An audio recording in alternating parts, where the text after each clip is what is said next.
Big thank you to Christina and Suja for having me, guys, and setting up this really, really cool conference to be in. I'm very out of my waters. I'm a photographer. I don't know why I'm here, but hopefully it's going to be cool. So first of all, well done to everyone who's presented today. I really enjoyed all of it. Well done, Maria, presenting before me, and happy birthday to Maria, guys.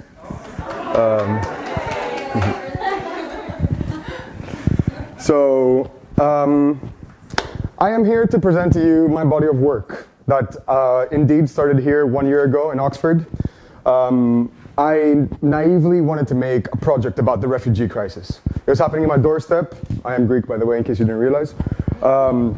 And I thought that I really have to do something. I was telling all my friends and my colleagues that I need to go there and make anything between 3 photographs and a feature film.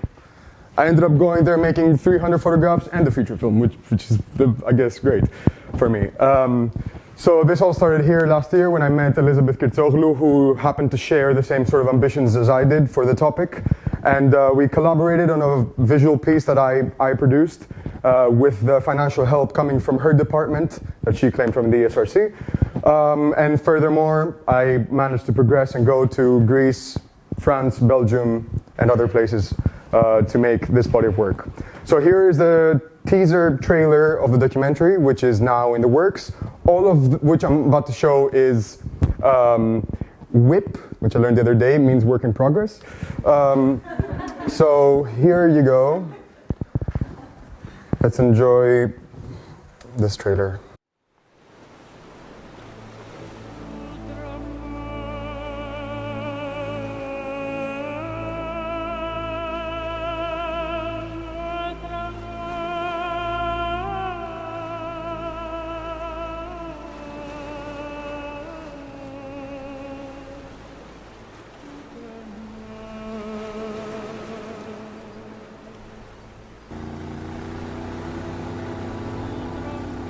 Γιατί έρχονται ξύγια μια φορά και λένε γιατί ρε, γιατί, λέω τι γιατί, αυτό είναι τι άλλος, δεν θα πρόκειται και στο πιάσεις. Του γιατί που πάει, του γιατί.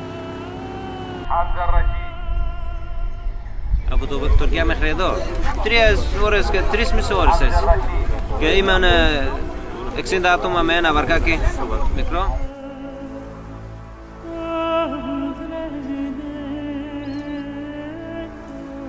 أتذكر جيدا عندما وصلت إلى أثينا للمرة الأولى كان الوقت ليلا وكان الميناء مليئا في الحياة. أنا من طلعت من دير الزور لتاريخ هلا كله عذاب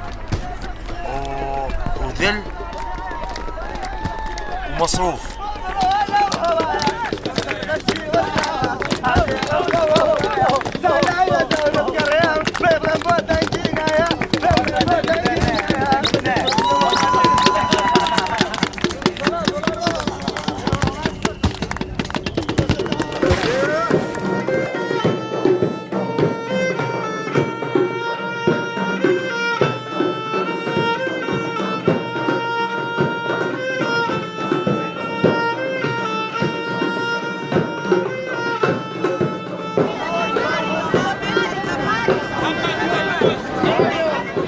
Advice for you, don't stay and wait for someone to come and give you a small help. Go, all of us, we are fighters. We need our freedom. Go fight for your freedom. أنا هنا بعد عدة أشهر، مرت الأيام، ولكن غدا سأترك. سأذهب إلى فرنسا. أنا خايف جدا، لا أعرف الفرنسية، أشخاص جدد، كل شيء جديد. سوف أبذل قصارى جهدي لأكون رابحا.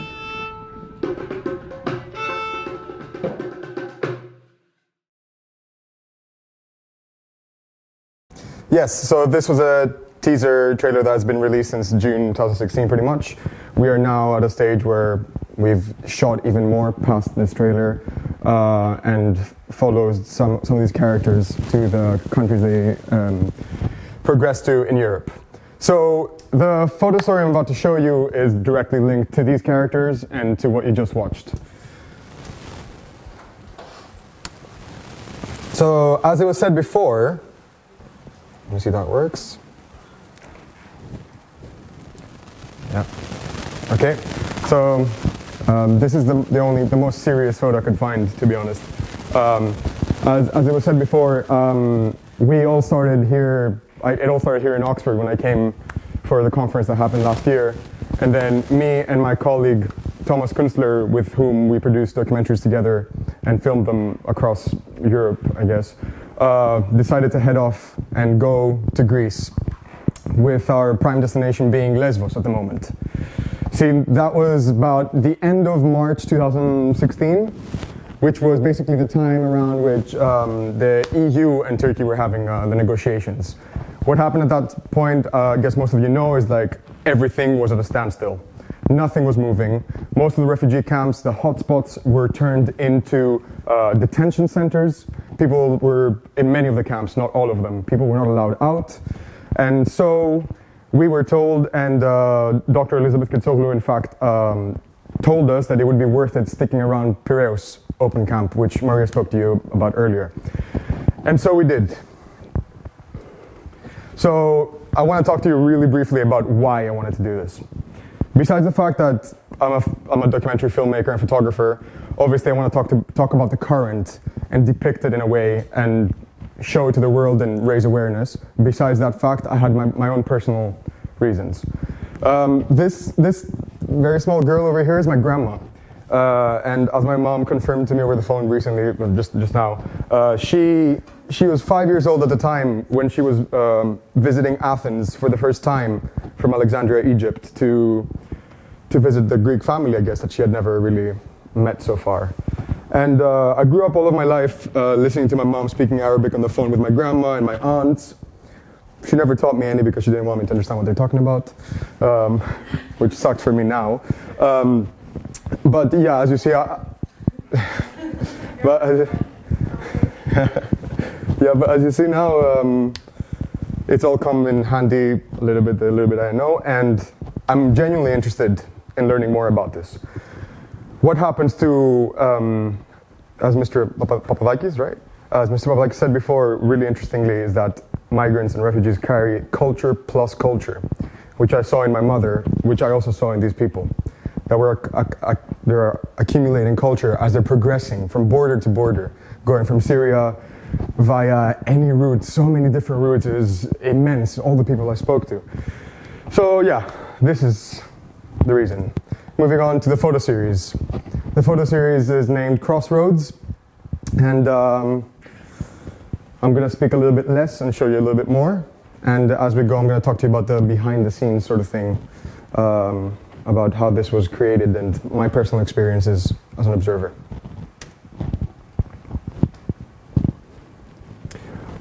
I'd like to make a little disclaimer also. This is an open discussion. I would even like to be interrupted and asked to linger in a photo or go back, or any questions are more than welcome. You don't have to save it for the end unless it's a really long discussion.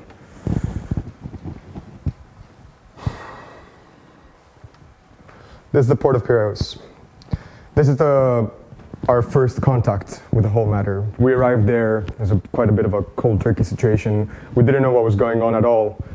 However, we felt quite a bit unwanted. You see two men walking around the place with tripods and cameras.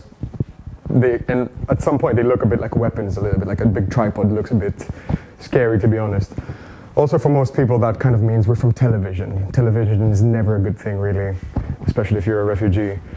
So then the NGOs were also approaching us immediately and telling us, you cannot be here, it's not allowed, you need this and this permission. The police a couple of times were like, you cannot be here, but however, I guess we were there, we stuck around.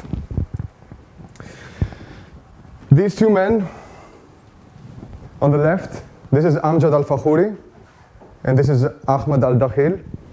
These two men are two Syrian men, and they were the two main characters of the documentary, later on to become two close friends of mine.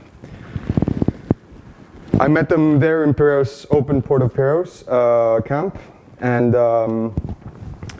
well, essentially spent the rest of the year following them in any adventure they were gonna have.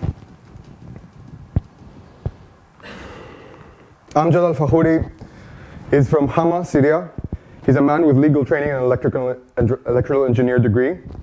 And his wife and son are currently in Turkey, and his daughter was born a couple of days after this photo was taken, actually. I think he still hasn't seen his daughter, and it's been about a year since then. Ahmed Al-Dakhil is a carpenter from Deir ez-Zor. He arrived to Athens with his wife, her mother, and her brother's family. It was about a family of 8 or 9 people, I think. Both of these people became my characters. I don't like calling them my characters, it seems a bit distant. It kind of came very naturally. I didn't select them for any particular reason. I didn't like smell the drama, as documentarists usually say, or anything else, but the fact that Amjad basically spoke English really well. He had assumed the position in this micro community that they had formed of the spokesperson. He represented the little community with the NGOs, with in any sort of political form. Ahmed, on the other hand, was the big heart, the king of the village kind of thing. If you needed water, if you needed some extra food, you go to Ahmed. Ahmed would immediately yell and sort it out for you, immediately. It was phenomenal. This man had a huge heart and really large hands as well.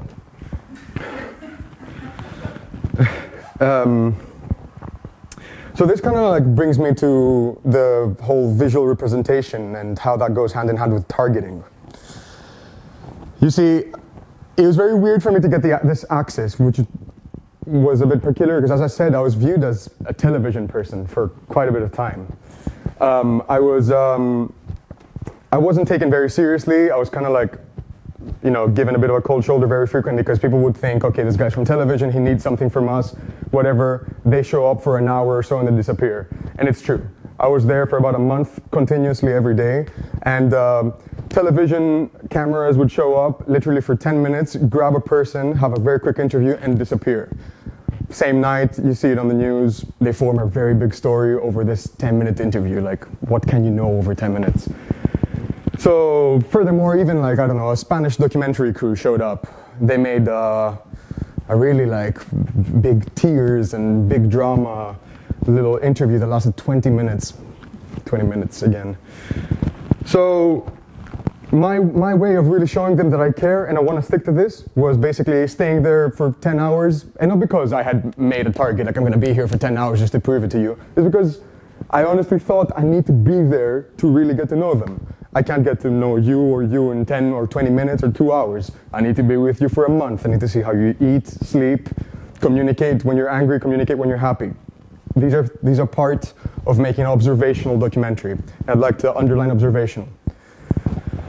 So, yeah, that's what happened. I was a reoccurring thing. I would appear very often, every day, stick for 10 hours, stick for the whole thing, be with them for 1 whole month in the open port of Piraeus.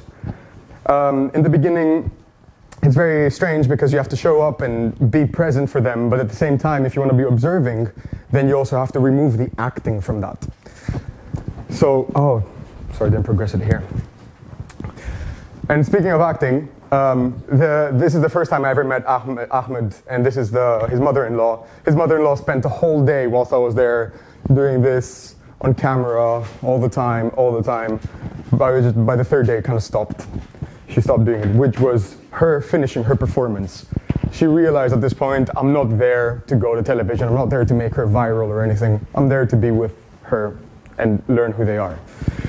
So one of the challenging bits was being there, but also not being there to remove a performance and really genuinely observe what is happening. Over time, this sort of became a promise on my side that I will show their story and make the world more aware and divert from the generalizations of the term refugee and rather present who Ahmed, Amjad, and later on Ali is. So, as you can see, me and Ahmed grew to get very close as time went by. This was all happening in the open port of Piraeus camp. Loads of activities were happening, fishing, and communities were being formed, teams, all nationalities were essentially starting to become one. Quote unquote, by Amjad, we became a big family. However, boredom was a really big thing. people had no idea when they're going to progress to this fantastic Europe that they've been imagining. They had no idea. They were telling them tomorrow, you're going to get your papers, you need to get your refugee paper that will now make you legitimate as a, as an existing person in that country.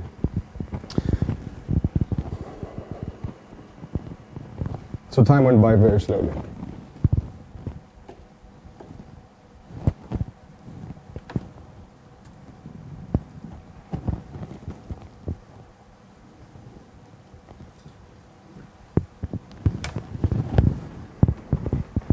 This boy over here is Ali Al-Barudi. He's the cousin of Amjad. I'm mentioning this to you now because he also actually eventually becomes one of our characters. Ali was a 19-year-old boy, also from Hama, Syria. He had left Syria at the beginning of the war when things started to be pretty rough. And he was sent to Turkey with some cousins, basically. So he hadn't seen his family in a very long time, and he was basically a 19-year-old boy alone in Athens with his cousin. Soon enough, after day after day after day of yes, you will progress, you will go to another camp, you will have a normal bed, the day actually came. A couple of buses that used to be the airport buses transported them to the Skaramaga camp, which Maria also spoke to you about before. Skaramaga camp was, as you can see, right between this barbed wire and this big crane thing. It's basically situated in Elefsina, which is one of the biggest oil refineries in the country and one of the most polluted places for sure. I don't know this by fact, but I'm definitely guessing it. Skaramaga's camp, when we arrived and when they arrived as well, was its very, very basic parts. I found this a very peculiar moment when I found these 3 1.5-year-olds holding nails. It's not really visible here. Trying to nail something onto a wooden little bit, which seemed to me very, very interesting because it seems like visually they saw this somewhere and they were kind of replicating it. Oh, what do? We don't play with little cars, we try to nail some nails on wood. Skaramaga slowly developed, became a camp. The refugees, my friends, Ali in particular, was calling it my villa. He was texting me, when are you coming to my villa to visit me? His little bed, because now he had a bed, was their villa for them. So it was becoming, a place where they would gather. There were slowly barber shops would open. Slowly you'd get a falafel shop. Probably the best falafel I've ever had in my life, to be honest. You'd get the cable guy. This man was basically selling cable so you can watch Syrian TV in your television, if you had television, Skaramaga, which I found mind-blowing. And Ahmed himself, as a carpenter, had basically built with his bare hands anything that was wood-related he had built this beautiful swing as well. Amjad himself was around there, and he had taken quite a political stance these days, and he was basically being enabled to go around to camps and motivate refugees to take action and get more awareness on their political matters and get their papers done a bit easier and everything. But at this point, in June, Amjad and Ali, the young boy I showed you earlier, along with some other people from that same community, progressed to France, Beauvais, France. Beauvais, France is a little tiny cute village 1 hour north of Paris. 4 months later, in September, Ahmed himself finds out that he gets to go to Belgium, in Arendonk, near the border with Holland. Now, see, something that I'll take you back to the Piraeus part. In Piraeus, I found out, in the first time I spoke to Ahmed, within the first 5 minutes, he started crying on camera. And I assure you that was not a performance. He would start crying because he was telling me that, essentially, his main issue, which he was truly ashamed of, was that he could not have kids. Now, I can only assume that culturally, for him, that was a really, really deep and difficult thing. He was about 34, 35, he couldn't provide his wife with kids, and his main issue all the time was that he needs to go to Belgium or Canada was definitely impossible, to get medical treatment to fix his issue.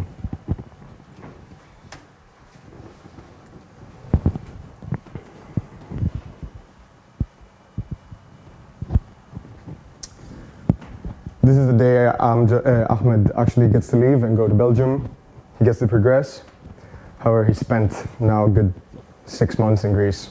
He's built a family, he's had a best friend, he has people that he calls my brother, and all these things, and this was a very difficult moment.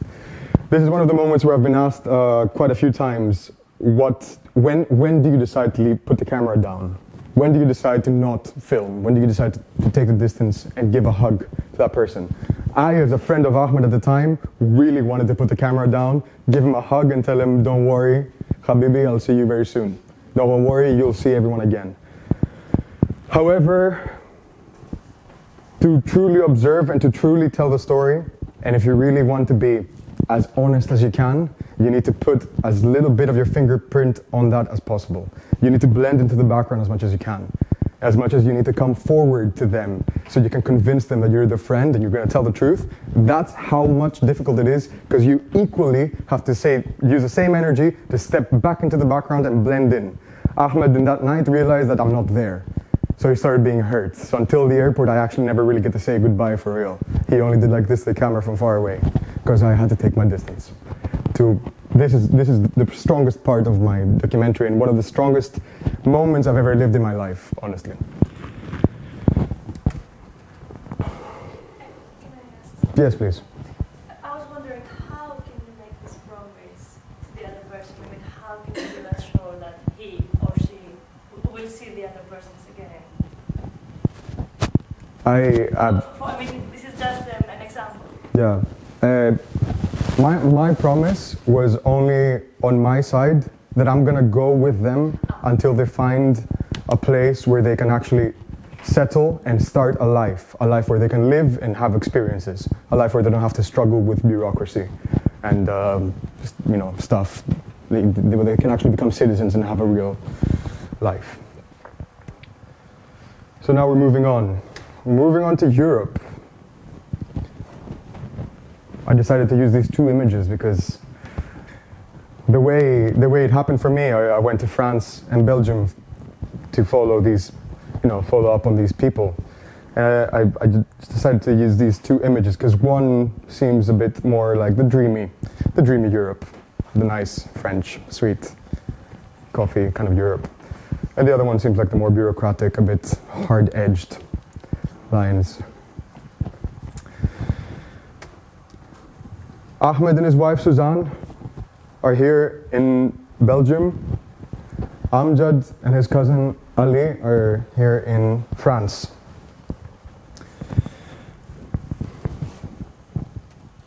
One second, I've been freestyling, I need to catch up. One sec.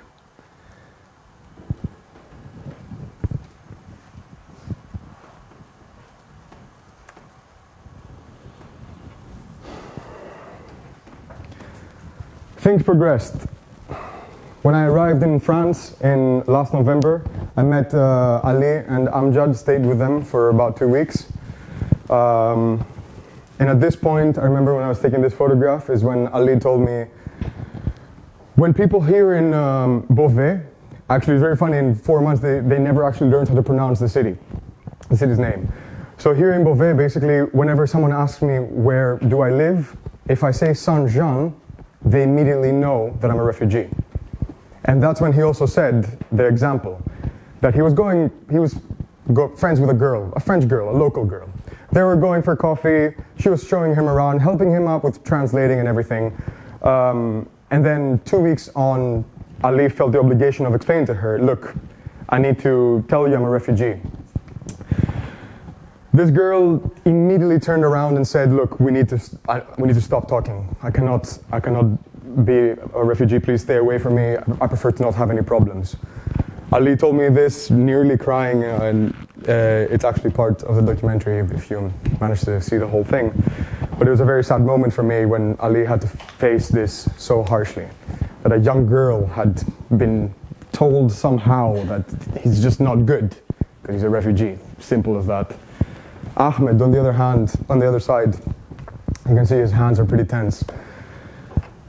However, socially the things were weird for Ali in France, but the French government was providing them with like enough pocket money to get by. They had some decent housing, just regular beds, just enough money to have like some go to the supermarket, buy the essentials, and get to cook. Things in Belgium, though, were much more difficult, in fact. Ahmed and his whole family and everyone in his camp was basically situated in a position where they were receiving €1 a day. Now, I don't remember when I lived on €1 a day last time. It's not fair to compare to myself, but still, €1 a day. €1 a day. And then what happened was that there was a long process in actually leaving your camp and progressing into getting proper normal housing. Whilst in France, they sort them into normal housing pretty much immediately. You get to go through 2 offers of housing. So they tell you, okay, here's a house, there's this many rooms, this is how many people you share with, and there you go. So the first one, Ahmed had to reject. He had his wife with him, and there was another 3 or 4 men in the house, and that was not acceptable for him. He had to reject it. The second one, his social worker rejected it for him by accident. I don't know, Ahmed didn't have a say in it. However, that means that he exceeded the limit, and then immediately he was pushed out of the international housing, which leaves Ahmed sleeping in the streets, ladies and gentlemen.